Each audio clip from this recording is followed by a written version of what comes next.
प्रिय विद्यार्थी, आज हम नागार्जुन की शेष कविताएं, जो 2 कविताएं हैं मेरे सामने, दोनों का वाचन करेंगे। और पहली कविता है शासन की बंदूक। हम इन काव्य रचनाओं का वाचन इसलिए कर रहे हैं क्योंकि ये कुछ काव्य रचनाएं नेट में हैं, कुछ कॉलेज व्याख्याता में हैं, कुछ इधर उधर पाठ्यक्रम में हैं। मैंने कई पाठ्यक्रम इसमें हरियाणा का, छत्तीसगढ़ का, इस प्रकार के कई पाठ्यक्रम देखे। नेट का भी है और राजस्थान कॉलेज व्याख्याता भर्ती परीक्षा का, उसका भी पाठ्यक्रम है। तो फिर मैंने रचनाओं की एक सूची बनाई है जिसमें से कुछ रचनाएं मेरे पास उपलब्ध है अभी। तो जैसा भी होगा मैं उनका वाचन करने का प्रयास कर रहा हूँ। हिंदी साहित्य का इतिहास अभी इसलिए नहीं डाल सकते क्योंकि जितने भी इतिहास ग्रंथ है वो सारे के सारे अभी मेरे पास नहीं है। इतिहास के नोट्स भी अभी नहीं है। तो बहुत अगर अपने वीडियो डाल देंगे तो वो वीडियो मुझे लगता है कोई ऐसे प्रामाणिक नहीं होंगे और सारा कोई डेटा याद भी नहीं रहता। शासन की बंदूक नागार्जुन की रचना है, 1967 में आई, दोहा में है ये, और उसमें 5 दोहे हैं। असल में अलग अलग दोहों में है तो एक प्रकार से शासन की अव्यवस्था, तंत्र की नाकामी, भ्रष्ट होना, ये सब बातें उसमें दिखाई देती है कि किस प्रकार जन सामान्य के हितों को वो उसके ऊपर कुठाराघात करती है। शासन की बंदूक का मतलब ये प्रतीकात्मक हो गया। इसमें शीर्षक में ही बात सारी समझ में आती है कि शासन वो हो रहा है, वो बंदूक के बल पे हो रहा है। असल में शासन के हाथ में बंदूक होने का मतलब यह है कि वो जो कर रहा है, वो जो अपने एक कुरुक्षेत्र में पढ़ती है कि शांति किसके बल पर, कि तलवार के बल पर, फिर वो शांति कायम नहीं हो सकती। शांति वो कायम होगी जो न्याय के बल पर स्थापित की जाए। ये एक प्रकार से साम्यवादियों की एक सोच रहती है। तो तलवार के बल पर कायम की गई शांति या बंदूक के बल पर किया गया शासन है, वो हमेशा ही अराजक होगा। तो ये इस कविता का मूल सूत्र है। अब इसी बात, अब आप कविता को पढ़ लें और कुछ भी नहीं समझे तो बात सारी समझ में आती है। शासन की बंदूक खड़ी हो गई, इसको कुमार विश्वास ने पढ़ा है यूट्यूब पे, आप इसको कभी सुन सकते हैं। बहुत अच्छा उन्होंने पढ़ा है, इसलिए जब मैं पढ़ रहा हूँ तो मुझे अपने आप में शर्म आ रही है, फिर भी मैं उसका वाचन कर रहा हूँ। खड़ी हो गई चाप कर कंकालों की हूक, और नभ में विपुल विराट सी शासन की बंदूक। खड़ी हो गई चाप कर कंकालों की हूक, कंकालों की हूक, जो गरीब है, दीन है, जो पीड़ित है और एक प्रकार से दबे कुचले है, वो अपनी उसकी जो हूक है वो खड़ी हो गया शासन के सामने, एक प्रकार से वो एक खतरे की तरह है। और नभ में विपुल विराट सी शासन की बंदूक, और आकाश में उसको दबाने के लिए शासन की बंदूक कायम है। उस हिटलरी गुमान पर सभी रहे हैं थूक, और जिसमें कानी हो गई शासन की बंदूक। सरकार के द्वारा ऐसे ऐसे हिटलरी गुमान, ऐसे हम कह सकते हैं कि एक प्रकार से सत्ता का जो अहंकार है, सत्ता का जो मद है, उस पर सभी लोग थूक रहे हैं, और जिसके कारण शासन की बंदूक का वो कानी हो गई। एक बात यह भी है कि शासन चलाने के लिए बंदूक की आवश्यकता भी है, लेकिन बंदूक में वो विवेक तो हो कि वो सही और गलत को देखे, सच्चे और झूठे को देखे, अपराधी और निरपराधी को देखे। लेकिन ये बंदूक तो कानी हो गई ना, इसलिए सही गलत को नहीं देख पा रही। और बंदूक कानी क्यों हो गई? क्योंकि अहंकार में है। उस हिटलरी गुमान पर सभी रहे हैं थूक, जिसमें कानी हो गई शासन की बंदूक।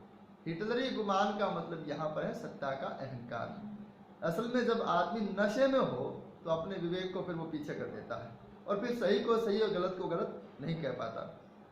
बढ़ी बधिरता 10 गुनी बने विनोबा मूक, बढ़ी बधिरता 10 गुनी बने विनोबा मूक, धन्य धन्य वह शासन की बंदूक। बढ़ी बधिरता, बधिरता का मतलब बहरापन। अब ये सब शासन की खामियां हैं, बहरापन, सत्ता का अहंकार, सही गलत को नहीं देख पाना, सामाजिक न्याय की स्थापना नहीं। बधिरता का मतलब आवाज को नहीं सुनना। आवाज किसकी? जो पुकार लगा रहा है। असल में गलत को अगर कुछ गलत हो रहा है तो उसकी पुकार फिर कहाँ लगाई जाती है? सरकार की ओर लगाई जाती है। जब सामान्य जन किसी प्रकार के कष्ट को महसूस करता है तो फिर वो कहाँ अपनी पुकार लगाता है? सरकार को लगाता है। लेकिन वहाँ बधिरता, बहरापन 10 गुना बढ़ गया है। बढ़ी बधिरता 10 गुनी बने विनोबा मूक। विनोबा का मतलब क्या है यहाँ? हालांकि विनोबा तो एक सामाजिक, एक प्रकार से हम कह सकते हैं भूदान आंदोलन के प्रणेता थे, सामाजिक उद्धार उन्होंने किया था। लेकिन यहाँ असल में जितने भी सामाजिक कार्यकर्ता हैं या जितना भी समाज के उद्धार का दंभ भरने वाले लोग हैं, हम कह सकते हैं कि तथा कथित समाज सुधारक जो है वो सारे मूक हैं, वो चुपचाप देख रहे हैं। सत्य स्वयं घायल हुआ गई अहिंसा चूक, जहां तहां दगने लगी शासन की बंदूक। ये सिद्धांत होते हैं किसी भी सत्ता के, सरकार के, तंत्र के काम करने के। सत्य, अहिंसा, जिन सिद्धांतों पर आज़ादी दी गई और जिन सिद्धांतों पर ये सारे काम हुए। हालांकि मैं ये नहीं कहूँगा कि किसी भी परिवेश में ये सारी बातें प्रासंगिक हैं।